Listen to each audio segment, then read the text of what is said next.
کبھی غور کیا ہے جب ہم دو لوگ اکٹھے بیٹھتے ہیں تو تیسرا بندہ خود بخود گفتگو کا حصہ بن جاتا ہے، اور عجیب بات یہ ہے وہ وہاں موجود بھی نہیں ہوتا، پھر بھی اس کی باتیں، اس کی عادتیں، اس کی کمزوریاں ہماری گفتگو کا مزاح بن جاتی ہیں۔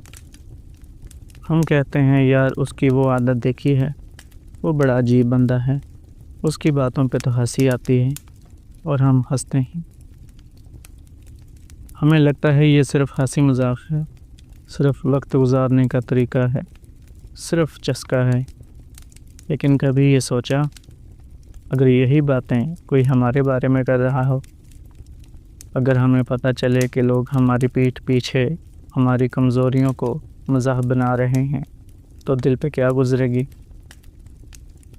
ہم محفل میں کسی کا نام لے کر اس کی نقلیں اتارتے ہیں، اس کے انداز کو مزاح بناتے ہیں، لوگ ہنستے ہیں، ہم خوش ہوتے ہیں، لیکن ہمیں یہ احساس نہیں ہوتا کہ ہم کسی کی عزت کو تفریح بنا چکے ہیں، اور یہ کام اتنا عام ہو چکا ہے کہ ہمیں یہ گناہ لگتا ہی نہیں۔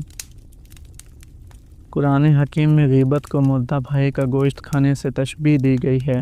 سوچیں، ہم روز محفلوں میں یہ کیا کر رہے ہوتے ہیں؟ صرف ہنسی کے لیے کسی کی عزت نوچ رہے ہوتے ہیں۔ وہ شخص شاید رات کو سوتے وقت سوچتا ہو، لوگ میرے بارے میں کیا سوچتے ہوں گے، اور وہ لوگ ہم ہوتے ہیں۔